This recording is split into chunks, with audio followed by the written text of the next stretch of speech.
All right, in this lesson, we're going to talk about a few different methods for retrieving objects. The first method is the all method that we briefly talked about in the previous lesson. This method returns a query set, and when this query set gets evaluated, we get all the objects in a given table, like the product table. Now, sometimes we want to get a single object, like the product with the ID 1. To do that, we use the get method, and here we pass a lookup parameter like ID equals 1. Then we could also use pk. That's a special argument. So when we use pk, Django will automatically translate this to the name of the primary key field.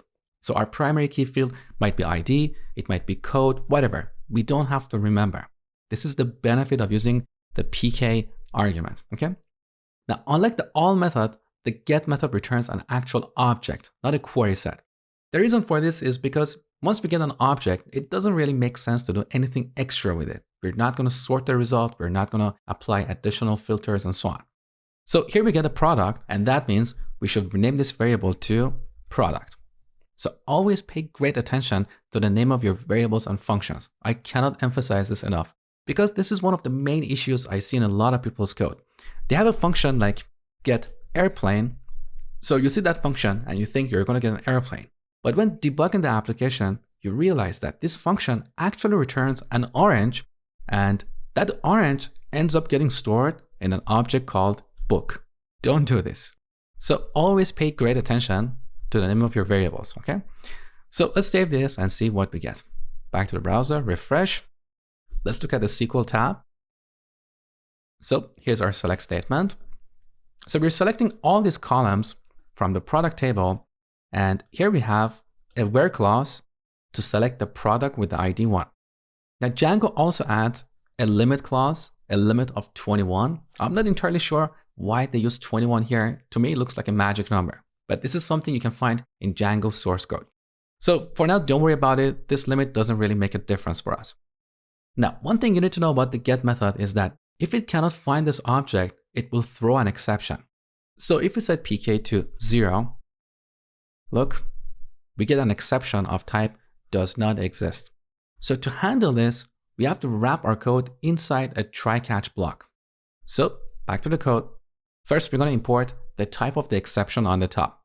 So from django.core.exceptions, we're going to import object does not exist. Now note that I've put all my Django import statements next to each other, so my code is cleaner and more organized. Compare this with this. So we are importing something from Django, then something from another app, then we're going back to Django. Again, this is a little bit ugly. So I prefer to put all Django import statements next to each other. Now we need to wrap this line inside a try-catch block. Don't tell me that you don't know what a try-catch block is, because I covered it in detail in my Python course. So here we type try, then we type except, followed by the type of exception, which is object does not exist.